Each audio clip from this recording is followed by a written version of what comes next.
रंगमंच पर अभिनय करना अपेक्षाकृत कठिन है। वास्तविक जीवन में अभिनय करना दुर्लभ, लेकिन सफल वही होता है जो वास्तविक जीवन में अभिनय कर जाता है। स्केलिंग के लिए भी एक व्यापक अहिंसात्मक आंदोलन की आवश्यकता है। परीक्षा का सेम डेट लड़ाना इसकी परिपाटी रही है। नमस्कार, आप देख रहे हैं न्यूज़ पीआर। मैं हूं आदेशपुरी। हमारे साथ हैं रहमान सर। हम चर्चा करेंगे बीपीएससी के होने वाले इंटरव्यू, 66वीं के होने वाले मेंस, बिहार में दरोगा के 2213 एग्ज़ाम को लेकर, फिर 8415 जो सिपाही का रिजल्ट जो है अभी तक नहीं आ पाया है, उन सभी को लेकर बात करेंगे। सर, बहुत दिन बाद जुड़ने के लिए सर। और सबसे पहला प्रश्न, इंटरव्यू है सर, 2 अगस्त से शुरू हो रहा है बीपीएससी का।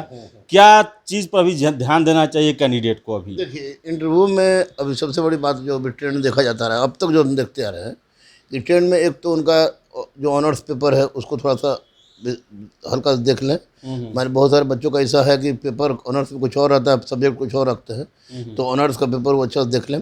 दूसरी सबसे बड़ी बात कि कोरोना से संबंधित क्वेश्चंस जरूर रहेगा।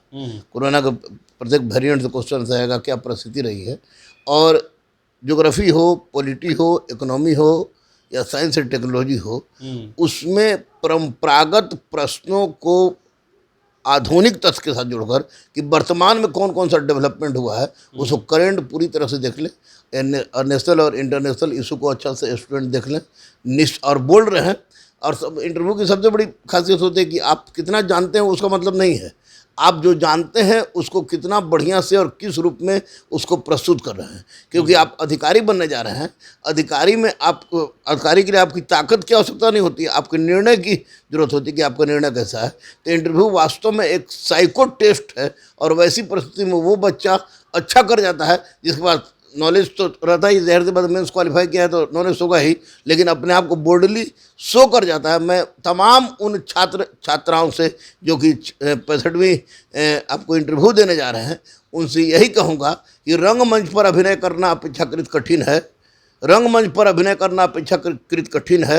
वास्तविक जीवन में अभिनय करना दुर्लभ, लेकिन सफल वही होता है जो वास्तविक जीवन में अभिनय कर जाता है। और जाइए इंटरव्यू देने तो यह सोच के जाइए कि वन ऑफ द में से एक सीट आपके लिए रिजर्व है।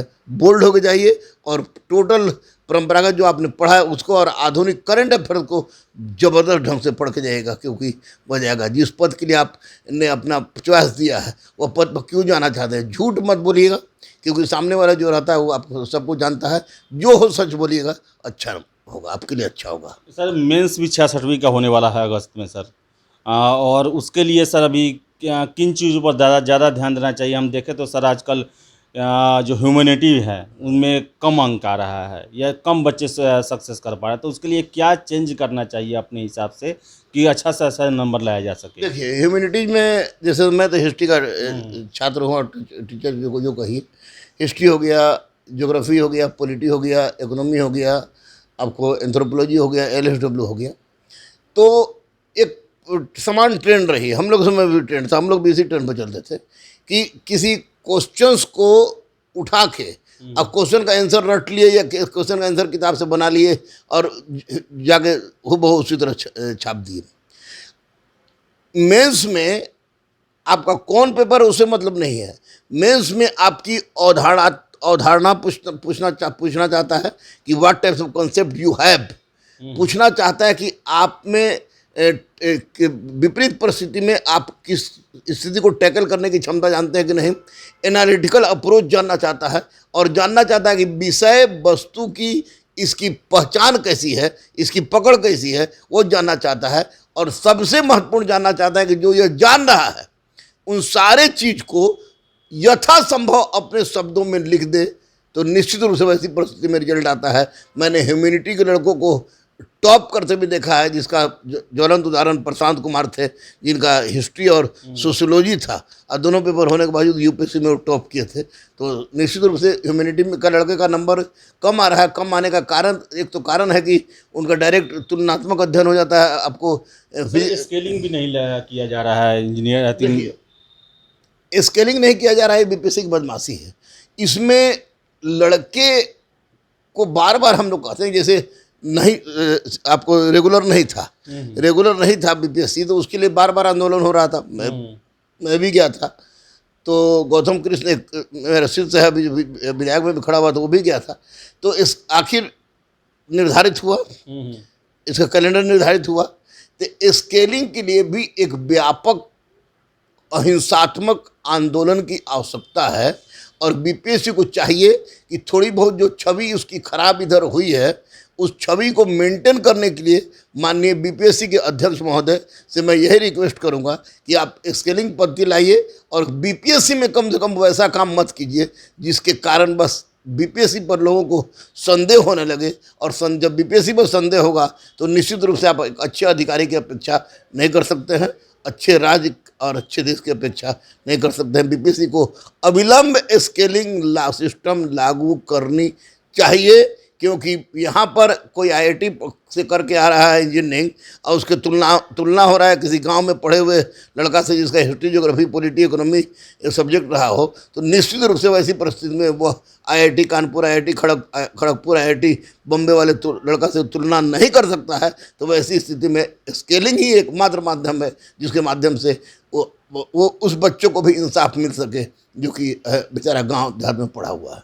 सर 67वीं बीपीएससी के बारे में बहुत लोग पूछ रहे हैं कि कब तक आएगा, कितना सीट रहेगा, इस बारे में क्या सोचना है? 67वीं बीपीएससी में सीट अभी तक कोई नहीं दिया है, लेकिन आपको नहीं दिया था। लेकिन आपको एक बात बता दें कि एसडीएम में 114 सीट है, जो एक बहुत बड़ा सीट है। एसडीएम में 114 सीट है और 143 सीट डीएसपी का है। इसका मतलब कुल मिलाकर 900 के लगभग आपको सीट 67वीं में होगी। 67वीं में सर 900 सीट होने वाला है। हाँ, 900 सीट हो जाएगा। इस सबसे बड़ी बात है कि अच्छी पोस्ट ज़्यादा है, एसडीएम ज़्यादा है, डीएसपी ज़्यादा है, सीटीओ ज़्यादा है, रजिस्ट्रार ज़्यादा है, एजुकेशन ज़्यादा है। तो वैसी परिस्थिति में मैं यही कहूँगा बच्चों से कि ये कोरोना की त्रासदी के समय में, जब ये भयावह परिस्थिति में मन मस्तिष्क पर कंट्रोल रखते हुए 67वीं के लिए अगर भिड़ जाइए, तो मैं दावे के साथ कहता हूं कि अगर 67वीं के लिए अभी से आप भिड़ जाइएगा तो 67वीं की परीक्षा किसी भी हालत में नवंबर से पहले नहीं होने में जा रही है पीटी का। और अगस्त में ये करते हैं, जुलाई लास्ट या अगस्त में इसका नोटिफिकेशन निकाल दे, लेकिन 900 के लगभग सीट होगा। तो 900 के लगभग सीट रहेगा बीपीएससी में। इसके अलावा हम बात करेंगे अब बीपीएसएससी यानी कि दरोगा आयोग का। सर 2213 दरोगा का सर एग्ज़ाम होने वाला है, कब होगा, इसके बारे में संभावनाएं क्या निकल के आ रही हैं? सर देखिए, इन्फोर्समेंट सब इंस्पेक्टर के बारे में हम लोगों ने आप ही के चैनल से बोला था कि जुलाई में तो नहीं होगी, अगस्त में परीक्षा होगी, और 29 अगस्त को उसका डेट निकाल दिया। तो चूँकि लड़के कम है उसमें, पटना ही में उसका सेंटर है। इन्फोर्समेंट सब इंस्पेक्टर के बाद ही आपको 2213 सब इंस्पेक्टर लेना था। तो 2213 सब इंस्पेक्टर आपको सितंबर के शुरू में नहीं लेगा, जब भी लेगा तो 15 के बाद लेगा। में भी कि 26 सितंबर को ले ले, उसके पहले ले ले तो ये तो सरकार की है, लेकिन 26 सितंबर की बातें चल रही हैं कि 26 सितंबर को संभावित है, लेकिन उसके पहले भी ले सकता है। मैं बच्चों को ये नहीं कहूँगा कि 26 सितंबर सोच के आप रिलैक्स हो जाइए, लेकिन 26 सितंबर एक संभावना बन रही है जिसमें आपकी परीक्षा हो जाएगी। सर ये बीपीएसएससी का ऑडिटर और फिर से बीपीएससी का एक बीपीएससी का ऑडिटर और बीपीएसएससी का इन्फोर्समेंट सब इंस्पेक्टर, इन दोनों का डेट 29 अगस्त को ही दे दिया गया है। और बहुत सारे कैंडिडेट जितने भी लगभग ईएसआई निकाले हुए हैं वो सारे को ऑडिटर के पीटी में बैठना है। तो सर क्या अपील करना चाहते हैं? बहुत सारे छात्र सर मैसेज और फ़ोन कर रहे हैं। देखिए, मैं सबसे बड़ा अपील करूँगा इसको, तो बीपीएससी जैसे कुत्ता का पूंछ को आप पूरा पसान कान में गाड़ दीजिए, और अभी कुड़ी का तो टेढ़े निकलेगा। बीपीएससी की परिपाटी बहुत पहले से चली आ रही है, यानी 2 परीक्षा का सेम डेट लड़ाना इसकी परिपाटी रही है, दरोगा की भी और बीपीएससी की भी। अच्छा, तो परिपाटी रही है, और दरोगा ने लड़ा दिया है इन्फोर्समेंट और बीपीएससी का ऑडिटर। तो बीपीएससी और इन्फोर्समेंट का डेट 29 अगस्त को इनका हो रहा है, 29 अगस्त को बीपीएससी भी है, बीपीएससी ऑडिटर का है। तो मैं यही रिक्वेस्ट करूंगा कि आप ये बीपीएससी से रिक्वेस्ट करूंगा, बीपीएससी से भी, कि जो अपने इसमें तानातनी ना दिखा के और कम से कम 1 सप्ताह अगर रिजल्ट बढ़ा दें, तो अभी स्कूल कॉलेज भी फुल फ्लेज बंद है, एक दिन किसी भी छुट्टी के दिन भी परीक्षा लिया जा सकता है। तो वैसी परिस्थिति में बच्चों को 2 अपॉर्चुनिटी मिल जाएगा, और 2 अपॉर्चुनिटी मिल जाएगा तो बेरोजगारी जाने की समस्या जो है संभावना बनती है, इसको बढ़ाना चाहिए। एक डेट किसी को भी बढ़ाना चाहिए, तो या तो बीपीएसएससी बढ़ावे या बीपीएससी बढ़ावे, इसको प्रतिष्ठा ना बनावे। ये मत भूले कि उनके प्रतिष्ठा बनाने से स्टूडेंट का हित आघातिक होता है, इसलिए छात्रों के लिए वे एक डेट बढ़ाना चाहिए, नियम है बढ़ाना चाहिए। सर 8415 सिपाही, सर उनका रिजल्ट सर जुलाई फर्स्ट वीक से ही हो रहा है, लेकिन अभी तक नहीं आया। देखिए, जुलाई फर्स्ट वीक से हम लोगों ने कहा था, तो उसके जो ऑफिसर थे, अधिकारी थे, अध्यक्ष थे, वो लोग बोले थे कि जुलाई तक हम रिजल्ट दे देंगे, जुलाई तक रिजल्ट दे देंगे।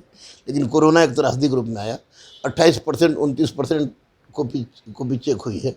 तो मैं तो बार बार फिर बाद में अब तो कह रहा था, आपके माध्यम से कह दें कि जुलाई लास्ट, अगस्त फर्स्ट वीक भी हो जाए तो कोई अतिशयोक्ति नहीं होगी, लेकिन जुलाई लास्ट के पहले सिपाही का रिजल्ट नहीं आने वाला है। मैक्सिमम 1 अगस्त के तक यानी रिजल्ट आ जाएगा। रिजल्ट अभी पूरा कॉपी नहीं तैयार हुआ है, इसलिए मेरिट नहीं बना है। जब मेरिट बन जाएगा तो ऐसी परिस्थिति में आपको लास्ट जुलाई या फर्स्ट वीक ऑफ अगस्त में इसका रिजल्ट आएगा। सर एक और प्रश्न है, वो तो खैर अभी आपसे नहीं पूछना चाहिए था, लेकिन फिर भी मैं पूछूंगा।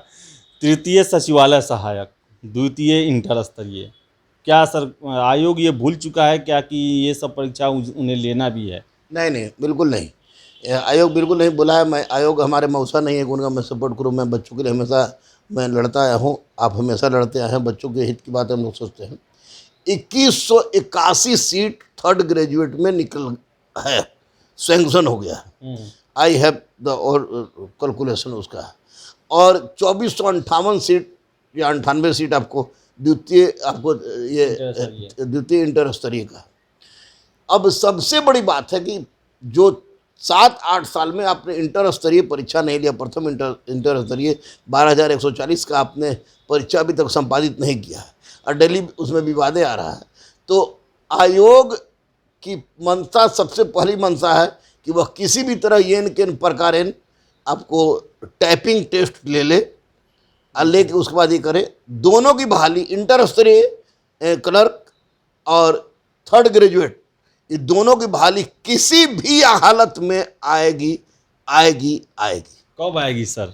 Maximum first week of August. सबसे ज़्यादा मलेरिया इंस्पेक्टर कहिएगा तो मैं पूरा आपको डाटा लिस्ट दे दूंगा। जी सर, मेरे पास लिस्ट है, और लिस्ट। सर बीएसएससी में टाइपिंग को लेकर भी छात्रों का हंगामा हुआ कि उसमें भी सर अनियमितता बढ़ती गई। तो उसमें किस तरह की अनियमितता बढ़ती गई, क्योंकि हमको तो पता नहीं है। टाइमिंग जो है उसमें कम कर दिया गया, फिर से जो कीबोर्ड था उसको लेकर प्रॉब्लम था, छात्रों का आरोप है। देखिए, ये 12,140 जो है ना, बंदर को हुआ है घाव है। इसको जितना खींचेगा लोग उतना वो बढ़ते जाएगा।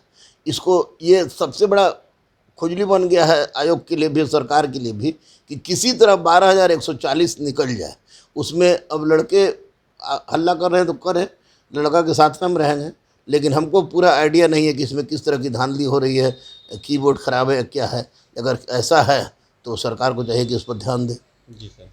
तो ये थे रहमान सर, जिनका साफ कहना है सभी परीक्षाओं के बारे में, चाहे वो बीपीएससी हो, चाहे बीपीएसएससी हो, बीएसएससी हो, सिपाही का परीक्षा हो, तो सर ने बहुत महत्वपूर्ण जानकारी दी है और मुझे विश्वास है कि ये जानकारी आप लोगों के लिए काफ़ी फ़ायदेमंद रहेगी। तो इसी को ध्यान में रखते हुए आप आगे की तैयारी करें। फिलहाल इस वीडियो में इतना ही। वीडियो पसंद है लाइक शेयर करें, हमारे चैनल न्यूज़ पीआर को सब्सक्राइब जरूर कर लें। धन्यवाद।